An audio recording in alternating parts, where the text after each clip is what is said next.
प्रधानमंत्री नरेंद्र मोदी ने कृषि कानून लागू करने से पहले ना किसी से चर्चा की, ना किसी से कोई बात, और चुपचाप कृषि कानूनों को लागू कर दिया। किसानों का मुखर आंदोलन चला। करीब 385 दिन तक दिल्ली की सीमाओं पर देश भर के किसान डटे रहे और 5 राज्यों के चुनाव आते देख अड़ियल प्रधानमंत्री ने चुपचाप कृषि कानूनों को वापस ले लिया। किसान आंदोलन में हमने क्या खोया, क्या पाया, इसी को लेकर युवा कल्याण संगठन के प्रधान कमल सिंह से बातचीत करते हैं। प्रधान जी, किसान आंदोलन में क्या खोया, क्या पाया? अजय सैनी जी, सबसे पहले तो मैं आपका धन्यवाद करता हूँ, आपका चैनल का, दैनिक जनजागरण का, जिन्होंने किसानों की आवाज़ को बहुत अच्छे तरीके से उठाया, वास्तविक स्थिति दिखाई लोगों को, और पता लगा कि वास्तव में किसान, छत्तीस बिरादरी का किसान कैसे काम कर रहा है। दूसरा, मैं 750 किसान जिन्होंने शहादत दी है, जो शहीद हो गए, उनको श्रद्धांजलि देता हूँ कि उनकी ही बदौलत आज किसान की जीत हुई है। दूसरा, आज़ादी के बाद में पहला एजिटेशन था जहाँ इतनी लंबी संख्या में किसानों ने शहादत दी है। मैं तो इनको भगत सिंह, राजगुरु सुखदेव और बिस्मिल्लाह खान ठाकुर, रोशन सिंह, इन तमाम शहीदों के बराबर इनको दर्जा देता हूँ कि वास्तव में इन्होंने एक व्यवस्था के खिलाफ लड़ाई लड़ी, इतनी लंबी लड़ाई लड़ी, उसमें पूरे देश के 36 बिरादरी के लोगों ने, सभी धर्मों के लोगों ने ये दर्शा दिया कि वास्तव में किसान सही लड़ाई लड़ रहे हैं। इसलिए प्रधानमंत्री ने झुकने का काम किया और ये कानून वापस लिए। प्रधान जी, किसान आंदोलन के दौरान आपने हर धरने पर दवाएं पहुंचाने का काम किया, तो ये सोच कैसे बनी? देखिए, हम नवंबर में, पिछले साल नवंबर में टिकरी बॉर्डर गए और उस टाइम सर्दी की शुरुआत हो गई थी। तब देखा कि यहाँ किसान भाई, जो बुजुर्ग किसान थे, उनको तरह तरह की परेशानियाँ थी। किसी को सर दर्द था, किसी को बुखार था, किसी को जुकाम था, किसी को कुछ था। तो हमने सबसे पहले जो हमारा कैंप लगाया था और टिकरी बॉर्डर लगाया और लगातार 1 साल तक वो चलता रहा। उसके बाद में हमारा भिवानी के अंदर कितना टोल पे धरना शुरू हो गया। फिर हमने दूसरा कैंप यहाँ लगाना शुरू कर दिया और तमाम भिवानी ज़िले और दादरी ज़िले में जहाँ भी धरने चल रहे थे, चाहे मुंडाड़ था, चाहे प्रेमनगर था, चाहे वो तोसाम था, सिवानी था, इसरवाड़ था, पटौदी था, खरकड़ी बावनीवाड़ी थी, सब जगह युवा कल्याण संगठन के साथियों ने जाकर वहाँ दवाई वितरित की ताकि कोई किसान अस्वस्थ न रहे।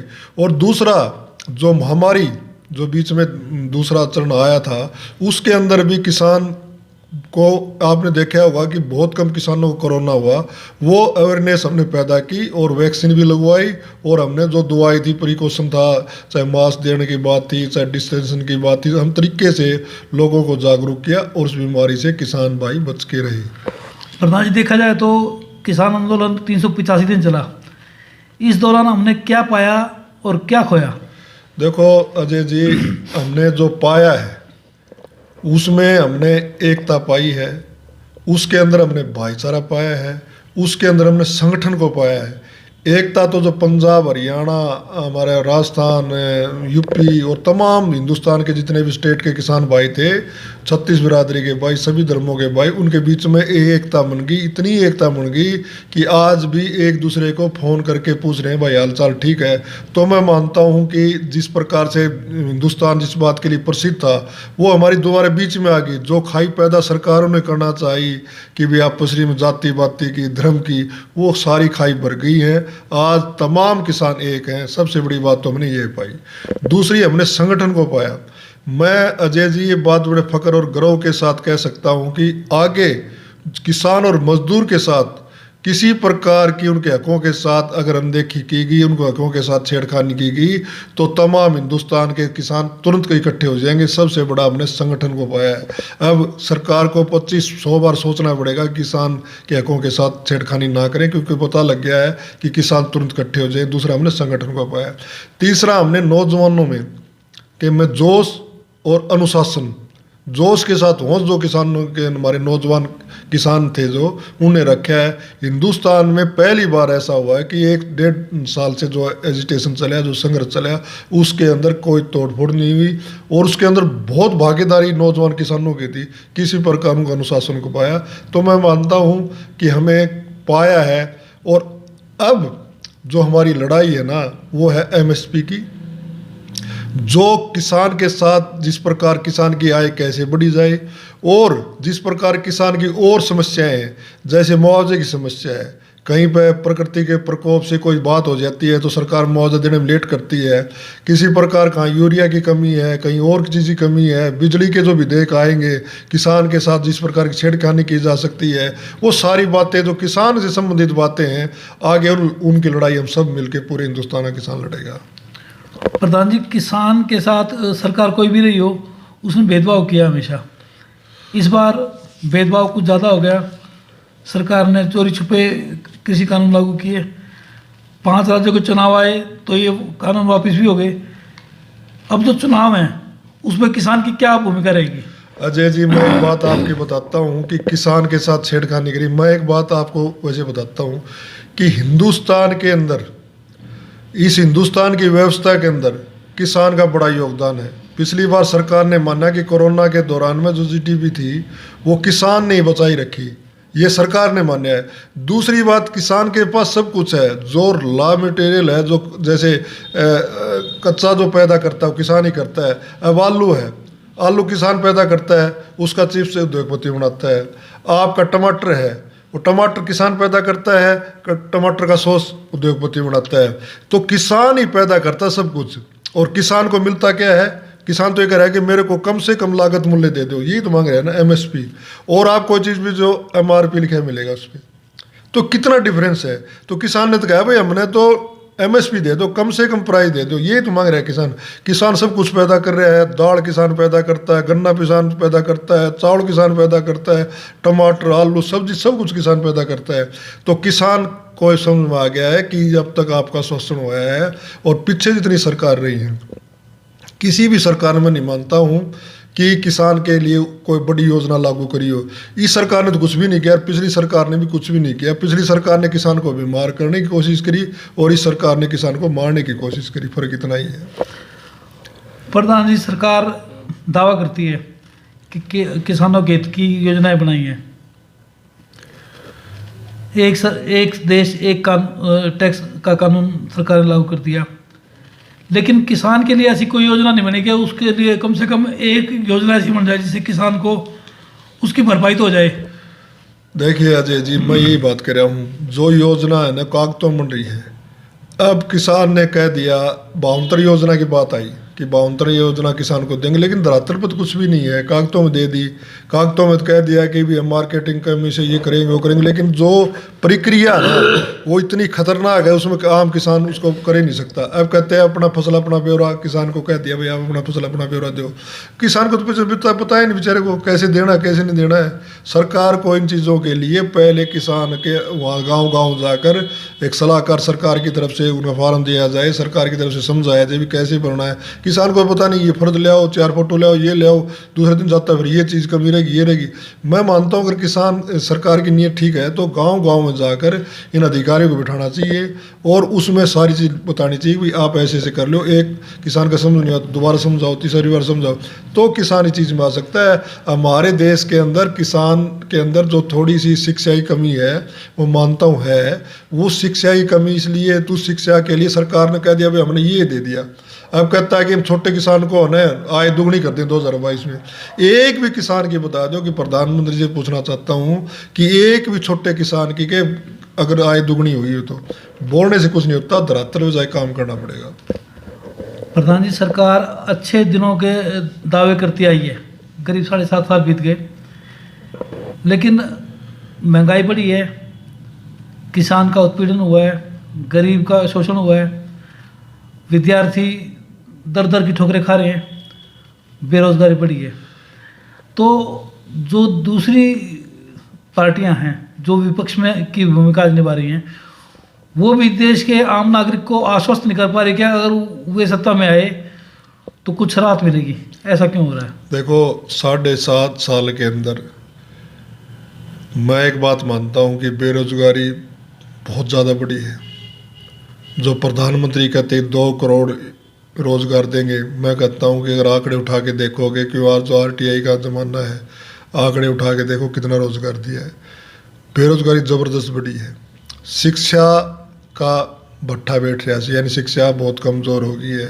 शिक्षा को जिस प्रकार से कभी कोई प्रणाली लागू करते, कभी कोई प्रणाली करे, बस सरकार कन्फ्यूज है शिक्षा के बारे में भी। तो मैं मानता हूँ बेरोजगारी बढ़ी है, शिक्षा के नीति में भी कोई खास बदलाव नहीं हुआ, और शिक्षा जो धरातल पर आनी चाहिए वो भी नहीं आई है। तीसरी बात है स्वास्थ्य। स्वास्थ्य के पर जो जिस प्रकार स्वास्थ्य की बात, क्यों मेन बात है शिक्षा और स्वास्थ्य, हिंदुस्तान का स्ट्रक्चर क्यों इस पर दबा हुआ है। तो मैं मानता हूँ कि जो स्वास्थ्य है उसके बारे में सरकार कई पीएचसी सीएचसी में डॉक्टर ही नहीं है, और जो बेचारे प्राइवेट हॉस्पिटल के जाते हैं, जो गरीब आदमी है, मजदूर है, किसान है, कैसे इलाज कराएगा। एक ऑपरेशन अगर मान ले एक ऑपरेशन करवाना हो तो ऑपरेशन 1 लाख से कम नहीं होता, और सरकारी हॉस्पिटल में डॉक्टर नहीं है। तो स्वास्थ्य के बारे में भी सरकार पिछड़ी हुई है, और शिक्षा में पिछड़ी हुई है, और रोजगार देने में पिछड़ी हुई है। तो मैं मानता हूँ कि सरकार जो बात कहती है ठीक है, उनकी नीयत में नहीं कहता, मैं कोई उसकी वो आलोचना नहीं कर रहा, लेकिन वास्तव में धरातल पे ये चीज़ों चीज लागू नहीं हुई है। प्रधान जी, जब भारतीय जनता पार्टी विपक्ष में थी तो वो किसानों के मुद्दे उठाती थी, पेट्रोल डीजल की महंगाई पर काफ़ी शोर शराबा होता था। आज पेट्रोल डीजल विश्व में सबसे ऊंचे स्तर पर भारत में है, उसको भी जायज ठहराने का प्रयास किया जा रहा है, और हमारा विपक्ष चुप है, ऐसा क्यों? देखिए अजय जी, सबसे पहले तो मैं जो मुद्दों की बात आपने करी है, अब हरियाणा का सबसे बड़ा जो एक बहुत बड़ा मुद्दा है SYL का है। यहाँ के मंत्री ने और उन्होंने भी, और सरकार ने, पूरी सरकार ने उस टाइम भूख हड़ताल करी थी। क्या कहा था भी पंजाब ने हरियाणा को पानी देना चाहिए। मैं कहता हूँ कि पंजाब के किसानों से हमारी बात हुई है, जितनी भी जथेबंदी जाते, जितने भी किसान थे, मतलब ये ला लो कि लाखों की संख्या में किसान पंजाब के हमारे Tigray border, Sindhu border, Ghazipur border और विभिन्न धरनों पे भी आए। एक भी किसान भाई ने कहा कि हम पंजाब हरियाणा को पानी नहीं देना चाहते। आज हरियाणा में सरकार है बीजेपी की, सेंटर में सरकार है बीजेपी की, और ये मैं कहता हूँ कोई मुद्दा ही नहीं है। सुप्रीम कोर्ट ने फैसला दे रखा है कि हरियाणा को पानी मिलना चाहिए, तो क्यों नहीं पानी दिला रहे हो? पहली बात तो ये किसान की है, दूसरी बात तो ये है। पेट्रोल डीजल की बात मैं करना चाहता हूँ। पेट्रोल और डीजल दोनों का भाव आसमान को छू रहा है। कच्चा जो तेल है वो डाउन है, उसका रेट कम है, उसके बावजूद भी बढ़ा दिया, फिर एकदम 10 रुपये कम कर दिया। मैं मानता हूँ कि 10 रुपये तो 1 मिनट के लिए उन्होंने 100 रुपये बढ़ा दिया, और 100 में 10 रुपये कम कर दिया, फिर रोज बढ़ता शुरू कर दिया। तो सरकार आंकड़ों में अड़ जाना चाहती है, और वास्तव में ना किसान का भला करना चाहती, ना मजदूर का, ना नौजवान का। सरकार क्या सोच रही है? अब कहते निजीकरण करने लगे। एक बात और बताता हूँ भाई, मैं कहता हूँ निजीकरण हिंदुस्तान की भौगोलिक परिस्थिति ऐसी नहीं है कि सबका निजीकरण, बैंकों का निजीकरण गया। पहले तो गाँवों में पैसे देते साहूकार, उससे मुश्किल से पिंड छुटा था, राष्ट्रीयकरण बैंक बन गए थे, उनमें पैसे लोग जमा कराने के विश्वास पैदा हो गया था। अगर ये प्राइवेट बैंक आ गए और ये पैसे जमा करें, अपने मनमानी थोपेंगे। जैसे रिलायंस ने कहा भाई सिम आपको इतने रुपये मिलेगा। आज रिलायंस का जो सिम है और जो रेट है चार्ज कराने का, वो इसका एयरटेल का उसका बराबर आ गया, और BSNL का भट्ठा बिठा दिया। अब BSNL का रेट उतना ही है। BSNL को क्या नाम कमज़ोर करने के लिए सरकारी तंत्र था, दो उसको कमज़ोर कर दिया।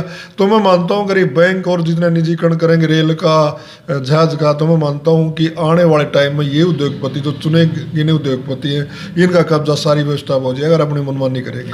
लेकिन प्रधान जी, बात तो वहीं आती है, देश की जो विपक्षी दल है वो आम जनता को भरोसा क्यों नहीं दिला पा रहे कि अगर वो सत्ता में आए तो निजीकरण खत्म किया जाएगा, किसानों को राहत दी जाएगी, बेरोजगारी का कोई ना कोई समाधान होगा। देखो, मैं मानता हूँ कि राजनीतिक व्यक्ति पर विश्वास उठ गया आम आदमी का, चाहे वो कांग्रेस हो, चाहे CPM हो, चाहे CPI हो, चाहे BJP हो, चाहे और क्षेत्रीय दल हो, कोई भी दल हो। वो जो लड़ाई लड़ सकते थे ना, वो लड़ नहीं रहे। हम भी राजनीतिक व्यक्ति हैं, हम भी खुद मानते हैं कि हम भी को नहीं कर पाए। तो लोगों का विश्वास धीरे धीरे राजनीतिक पार्टियों से उठता जा रहा है, क्योंकि सारी राजनीतिक पार्टियों को ने विचास लिया, सबको सत्ता में लाने का काम किया। लेकिन वो उत्थान जो किसान और मजदूर का होना चाहिए, नौजवान का होना चाहिए, महिलाओं की सुरक्षा का होना चाहिए, वो नहीं हो पा रहा। इसी लोगों का विश्वास राजनीतिक पार्टियों से उठने लग गया है, और ये बहुत ही गंभीर बात है, क्योंकि हमारा प्रजातंत्र देश है, इसमें चुने हुए प्रतिनिधि संसद में विधानसभा में जाएंगे। अगर उनके प्रति लोगों का विश्वास पैदा होता है तो मैं मानता हूँ इससे ज़्यादा खतरनाक बात कुछ नहीं हो सकती। इसलिए तमाम राजनीतिक पार्टियों को लोगों का विश्वास बहाल करना चाहिए और वही बात घोषणा पत्र में कहनी चाहिए जो लागू कर सकते हैं। नहीं तो लोगों का विश्वास ऐसा रहेगा। अगर विश्वास बहाल करना तो वही बात बोलनी चाहिए माइक से, संसद में, सदन पटल पे जो आप लागू कर सकते हैं, अन्यथा आपको ऐसी बात नहीं कहनी चाहिए। प्रधान जी, सरकार क्या केवल लाभ कमाने के लिए है? रेलवे का निजीकरण, हवाई अड्डे बेच दिए, BSNL आज निम्न स्तर पे है, जबकि सबसे अच्छी सेवा होती थी BSNL की। प्राइवेट कंपनियां बाजार में आ रही हैं, तो सरकार का काम ये अपनी संपत्ति को बढ़ाना है या उस संपत्ति को खत्म करना है? अगर संवैधानिक प्रक्रिया देखोगे जयदीप, तो उसमें क्लियर लिख रखा है कि सरकार जो भी बनती है स्टेट की या सेंटर की, वो सरकार को सुविधा दे। अब क्या उल्टा काम है, सुविधा के नाम से शुल्क लेना शुरू कर दिया। अब जैसे आप को गाड़ी लेते हो उस पर सबसे पहले टैक्स लिया जाता है, फिर आपको टोल टैक्स देना पड़ता है। रोड की हालत क्या है? रोड की हालत बताओ क्या है? कितने आदमी एक्सीडेंट में मरते हैं रोडों के खड्डे होने की वजह से, डिवाइडर ठीक ढंग से नहीं होने चाहिए कि चिन्ह लगाने से, लेकिन उनके सारे पैसे सरकार लेती है किस आम आदमी से। तो उसको सुविधा क्या, सुविधा के नाम आप शुल्क दे रहे हो। आपके सीवर के नाम से आपके पास बिल आ रहा है, आपका सीवर जाम उसको कोई नहीं खोल रहा है। आप बिजली का बिल इतना भारी मात्रा पे कर रहे हो, बिजली खराब हो जाए 3-3 दिन आपको परेशान होना पड़ता है, आपका बिजली ठीक नहीं हो रही। आपकी कोई भी चीज़ है, आप सारी चीज़ों का शुल्क दे रहे हो, आप टैक्स दे रहे हो, तो मैंने कहता हूँ सुविधा के नाम से आप शुल्क ले रहे हो और वो सुविधा दे नहीं रहे। सारे सीवर जाम, बिजली की व्यवस्था, सफाई का बुरा हाल। तो ये चीज़ सरकार को लागू करनी पड़ेगी। भाई आप शुल्क ले रहे हो, जनता शुल्क दे रही है, जनता टैक्स दे रही है, तो उनको सुविधा तो दो। आप दूसरे मुल्कों से मुकाबला करना चाहते हो, मैं तो सुना है कि दूसरे मुल्कों में अगर आप किसी से टैक्स लेते हैं, सरकार कोई भी बात लेती है किसी भी जनता से, तो उसको पूरा करके देती है, उसकी जवाबदेही होती है। यहाँ को जवाबदेही नहीं है, न फाइल पड़ी रहती है, ना कोई चीज़ है। एक दिन कोई रोड बना के गया बींडा रड़ा, अगले दिन पब्लिक हथौड़ा उस रोड को तोड़ देता है, कोई जवाबदेही नहीं है। और अगर कोई आम जनता उस रोड को पाट देती है तो उसके ऊपर टैक्स लगा देते हैं, उसके ऊपर जुर्माना लगा देते हैं। आज नया रोड बन गया, अगले दिन पब्लिक हथौड़े उसके भीतर सीवर खोलने, और कोई आ गया तो टेलीफोन एक्सचेंज वाले आ गए, और कोई यानी कोई जवाब देनी एक दूसरे डिपार्टमेंट की। कितना दुर्भाग्य की बात, नया रोड को तोड़ देते हैं आके। आज नया रोड बना, तालमेल नहीं है पश्चिम विभागों का। कितनी बड़ी दुर्भाग्य की बात, आपने देखा है स्वयं। आज नया रोड बना है, उसको तोड़ देते हैं। क्या क्या है जो मतलब आपस में तालमेल नहीं है, किसी भी डिपार्टमेंट का किसी डिपार्टमेंट में तालमेल ही नहीं है। अपनी मर्जी का करते हैं, ना उस डिपार्टमेंट से पूछते। सरकार के तो क्या जनता के पैसे लगते हैं, वो जनता के पैसे होते हैं और जनता का फिर डंडा दे देते हैं आके करके, जनता पे कोई न कोई टैक्स थोप देते हैं। ये चीज़ होगी। आज ये देखो ना आप कि आपका रजिस्ट्रेशन का कितना खर्चा है, आपका लाइसेंस का कितना खर्चा है। कोई बच्चा, एक तो सरकार चालान काटती है, लाइसेंस बढ़ाते हैं, उस चलो कितने रुपए में लाइसेंस बढ़ रहा है, देखो ना आपने। कोई भी चीज़ ऐसी नहीं है, पता नहीं क्या इस देश का होगा, मुझे नहीं समझ में आ रही। जब तक सुविधा के नाम आप शुल्क ले रहे हो, वो व्यवस्था नहीं दोगे तो आपके प्रति लोगों का विश्वास नहीं जगेगा। प्रधान जी, जो जनप्रतिनिधि चुनकर लोकसभा, विधानसभा, राज्यसभा में जाते हैं, वे अपनी जिम्मेवारी से फिलहाल भटके होकर को, या उनका उदासीन रवैया है। आम आदमी कहाँ तक इसको बर्दाश्त करेगा? ये हाईकमान है ना, ये हाईकमान है, कोई भी पार्टी का हाईकमान है। उसमें मान ले चुने प्रतिनिधि जाते हैं, और उसमें मैं एक चीज़ से सहमत नहीं हूँ, लेकिन जो हाईकमान कहते भाई आपने इस बात पे बोलना है, ऐसी मजबूरियाँ आ गई हैं। इसमें भी मैं मानता हूँ ये किसान संघर्ष के अंदर भी कई ऐसे नेता थे बीजेपी जेजेपी के जो आत्मा से किसानों के साथ थे, लेकिन मजबूरीवश, डर के वश, पद के लिए वो बोल नहीं पाए। तो ये जो चीज़ है ना हाईकमान, वोट हमारा जनता का वोट, और बहुमत का फैसला करता है पार्टी, हाईकमान करता है। वोट हम देते हैं, जनता देती है यानी, और कहना फैसला वो करते हैं। जनता वोट देती है, टिकट का फैसला दिल्ली या चंडीगढ़ में होता है। वहाँ सेटिंग से, धर्म से, आप मुस्लिम सेटिंग से, भाई उसको हराना है उसको दे दो, उसको हराना है उसको दे दो, आप मुस्लिम सेटिंग चलती है और एक दूसरी पार्टी में चलती है। सबसे बड़ी दुर्भाग्य की बात है, मतलब कांग्रेस का नेता ये निर्धारित करेगा कि इस हल्के से फलाने उस दूसरी पार्टी के आदमी को टिकट मिले ताकि तेरे को ऐसी सुविधा ना हो। तो जब तक ये आपसी का घोलमेल है ना, तो मैं मानता हूँ इसमें ईमानदार और संघर्षशील आदमी आगे नहीं आ सकता। मतलब पैदा हम करते हैं, भाव सरकार निर्धारित करती है। कितना बड़ा दुर्भाग्य है अजय जी, सोचो, पैदा हम करे हैं गेहूं को, दिन रात मेहनत किसान कर रहा है, पानी किसान दे रहा है, सर्दी में, इतनी सर्दी में कोई आदमी बाहर नहीं निकल सकता, उस सर्दी में जाके पानी दे के आता है। गर्मी में जो बाहर नहीं निकलने का मौसम होता है वो किसान करता है, और उसका भाव निर्धारित कौन कर रहा है? सरकार कर रही है। प्रधान जी, एक सवाल है, पेट्रोल डीजल के भाव प्रतिदिन बढ़ते गए, सरकार ने कहा कि उसके अधीन ये मामला नहीं है। 5 राज्यों में चुनाव है, पिछले 22-23 दिन से पेट्रोल डीजल की दरों में कोई बदलाव नहीं हुआ है, इसका मूल कारण क्या समझते हो? देखो, जब तक ये वोट की राजनीति, मैं वही बात कर रहा था कि ये आपसरी में लोगों को बेवकूफ बनाने की बात है। अब 1.5 महीने ये नहीं बढ़ाएंगे, चुनाव हो जाए 5 राज्य में, तुरंत उस भाव को बढ़ा देंगे। मान ले अब नहीं बढ़ाए 1-1.5 महीने, तो एकदम छलांग मारेगा, कभी 35 पैसे कभी 40 पैसे, उसी रेट पे आके खड़ा हो जाएगा। तो मैं मानता हूँ कि ये जो आपसरी में सेटिंग से जो राजनीति कर रहे हैं ना, एक दूसरे पार्टी में इंटरफेयर करके, कांग्रेस वाले बीजेपी में इंटरफेयर कर रहे हैं, बीजेपी वाले कांग्रेस में इंटरफेयर कर रहे हैं, कोई किसी में इंटरफेयर कर रहा है, इसका शिकार कौन होता है? जो आदमी कुछ करना चाहता है, जो आदमी कोई शरीफ आदमी, या जो मैं कहता हूँ संघर्षशील कोई भी आदमी, वो कर नहीं पाता। तो ये जब तक, हाँ आएगा टाइम एक ऐसा कि जनता उसको पर्दाफाश करेगी, इनका आपस में जो मिलकर काम कर रहे हैं, लेकिन उसमें कितना टाइम लगेगा ये भविष्य गर्म में है। दूसरी, मैं एक बहुत जो भयंकर बात है, हमारा नौजवान नशे की तरफ जा रहा है, और आप यकीन मानिए कि प्रशासन को पता होता है कि यहाँ नशा बिक रहा है। वो नशा जो स्वास्थ्य को कभी खराब कर दे रहा है, जो चिट्टा भी कहते हैं, जिसको हीरोइन भी कह रहे हैं, किसी को कुछ के जो नाम में उनका दे रहे हैं, उसको प्रशासन को पता है कि यहाँ बिक रहा है। और बड़ा दुर्भाग्य की बात है, जो स्कूल में जाने वाले बच्चे हैं, 10वीं से 12वीं तक के बच्चे कितने शिकार हो रहे हैं। अब वो क्या नाम है, सर्वे करवाइए, बड़ा गंदा काम हो रहा है। तो मैं मानता हूं कि सरकार, नौजवान जो भविष्य देश का 65% जिसकी आबादी है, उसको नशे से बचाने के लिए ऐसा सख्त कदम उठाने चाहिए। जो बेच रहा है उसके खिलाफ भी कार्रवाई होनी चाहिए, और एक सेमिनार भी आयोजित सरकार की तरफ से होने चाहिए कि नशे से दूर रहे। और दूसरी बात है कि आम बच्चा डिप्रेशन के अंदर जा रहा है, उसका कारण क्या है कि मेहनत कर रहा है, लेकिन सरकार की योजना इतनी है जिनको फायदा नहीं मिल रहा है।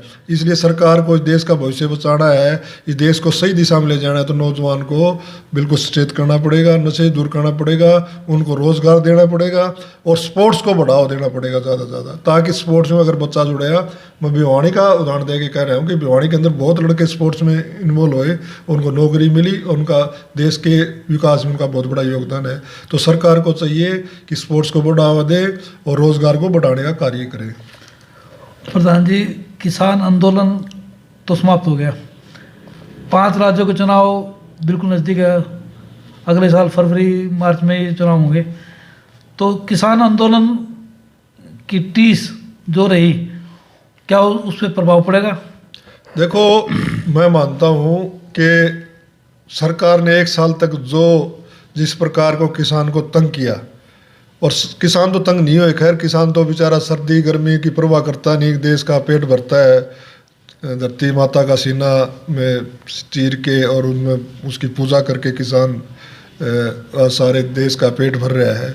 तो किसान को 1 साल तक सरकार ने जिस प्रकार से तंग करने की कोशिश की, धर्म के नाम पे बांटने, जाति के नाम पे बांटने, उनके विरोध तो इस बात का है कि सरकार जो कहती थी कि किसान की आय दुगनी कर देंगे, सबसे बड़ी देशी सरकार किसानों की है, और मोदी जी को सबसे ज़्यादा वोट अगर किसने दिए तो किसान ने और मजदूर ने दिए थे। तो आज वो थोड़ा हताश है।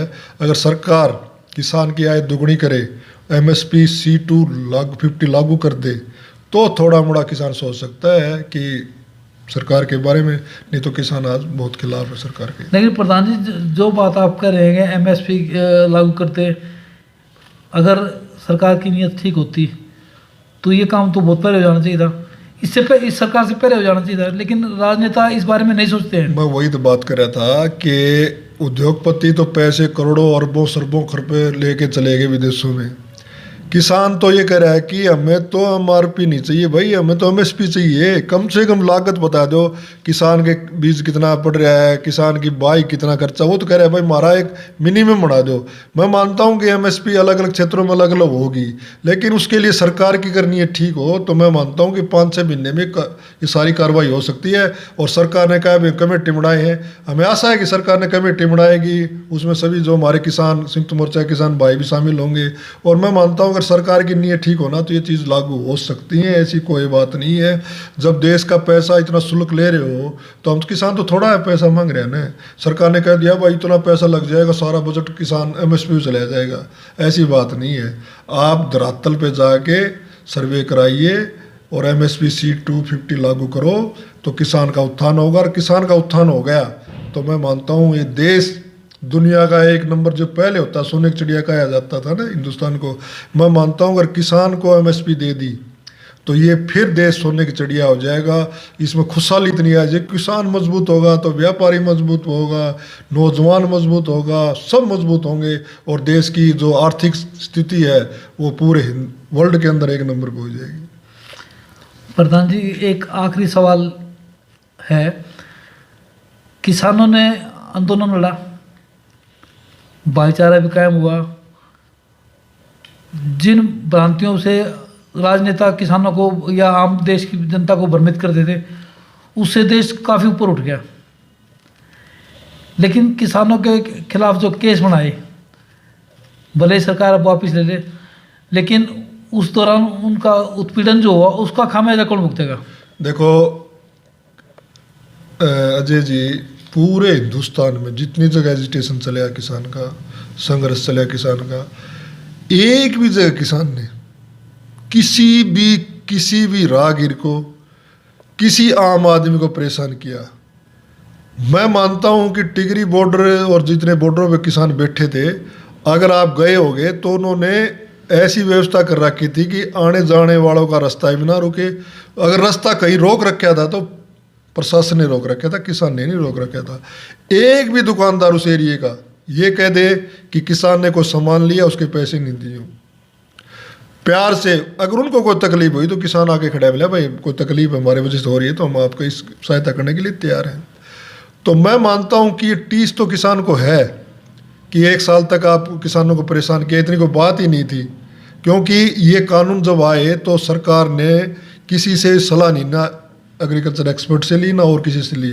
अगर सरकार उस टाइम इन किसानों को शामिल करती उस कमेटी में और एग्रीकल्चर एक्सपर्ट को बुलाती और फिर कानून बनाती तो मैं मानता हूं कि किसान सही दिशा में सरकार की नीयत होती और किसानों का भला चाहती सरकार। सरकार ने तो पूछा ही नहीं किसी से, संसद में कानून रख दिया, कृषि मंत्री ने पढ़ के सुना दिया और दोनों संसद में पास हो गए, राष्ट्रपति ने मोहर लगा दी, किसी किसान से पूछा नहीं। मैं मानता हूं अगर किसान, अब एमएसपी की बात है, जो कमेटी बनेगी ना उसमें हमारे किसान भाई शामिल होने की सरकार कह रही है, तो मैं मानता हूं कि उस एमएसपी कमेटी बनेगी तो एक भी किसान हिंदुस्तान का उसके खिलाफ नहीं जाएगा। और जो एमएसपी जिस प्रकार से लागू करेंगे और सारे किसान भाई उसमें कमेटी में शामिल होंगे तो एक आदमी विरोध नहीं करेगा। अब संयुक्त मोर्चा ने कहा कि हम सरकार विश्वास कर रहे हैं, सरकार ने एमएसपी कमेटी की बात करी है, मुआवजा देने की बात करी है, मुकदमे वापस देने की बात करी है, तो एक किसान ने विरोध नहीं करा, संयुक्त मोर्चा की बात मान ली और विश्वास सरकार पे छोड़ दिया कि आप एमएसपी की बात कर रहे हो, हम आप पे विश्वास मानते हैं कि आप ये ऐसा करोगे। मुआवजा जो 750 किसान जो शहीद हो गए उनको आप मुआवजा दोगे, और जो मुकदमे जिन किसानों का रोल ही नहीं है उनके खिलाफ 307 के रेल रोक करके, रास्ता रोक कर, पता नहीं क्या क्या मुकदमे बना दिए। हमने कह दिया भाई मुकदमे से नहीं डरते, लेकिन सरकार ने कहा मैं मुकदमे वापस ले रहे। तो ये गर्व की बात है कि सरकार एमएसपी लागू करती है कि नहीं करती है, मुआवजा कितना देती है और मुकदमे कैसे वापस लेती है। अगर ऐसे सरकारी बातों से मुकरेगी तो किसान फिर संघर्ष के लिए तैयार है। तो जो एमएसपी और दूसरी मांगों को लेकर समय सीमा कोई निर्धारित की गई है या किसान आश्वासन के भरोसे उठ गया और बात लंबी जाएगी तो किसानों को कहाँ एमएसपी मिलेगा, कहाँ केस वापिस होंगे, कहाँ मुआवजा मिलेगा, इस पर कोई विचार हुआ है? किसान एक सच्चे हृदय का स्वामी है और किसान को इस बात का ही पता है कि एमएसपी लागू करने में कुछ टाइम लग सकता है। तो किसान ये नहीं किसान कमेटी में शामिल होगा, जो सरकार सर्वे कराए सारी चीज़ करे किसान उसकी वेट करेगा। दूसरी दो चीज़ है, जैसे मुकदमा है, इसका तो टाइम कम ही होता है, सरकार चाहे तो तुरंत ले सकती है, मुआवजा सरकार तुरंत देना चाहिए। एमएसपी की बात यह है भी सरकार 1 महीने में, 2 महीने में, 3 महीने में इसको लागू करवा दे, और ये जो मुकदमे और मुआवजा है इसको तुरंत लागू करे। और जो कृषि भी जो बिजली विधेयक की बात है, सरकार ने कहा कि बिना राय के संसद में नहीं रखेंगे, वो चीज़ सारी चीज़ें सरकार कर सकती है। एमएसपी में 3 महीने लग जाए, 4 महीने लग जाए, कर सकती है, लेकिन मुआवजा और मुकदमे ये तो तुरंत वह सरकार को वापस लेना चाहिए। इसके लिए 15 जनवरी को संयुक्त मोर्चा की दोबारा मीटिंग है कि सरकार ने इन दिनों में क्या चीज़ करी है। अगर ये लगेगा अभी सरकार कुछ नहीं कर रही तो सरकार फिर दबाव बनाएंगे। ये थे युवा कल्याण संगठन के प्रधान कमल सिंह, जिन्होंने बेबाकी से किसान आंदोलन, बेरोजगारी, शिक्षा, नशा और दूसरी कई बातों पर बेबाकी से बातचीत की।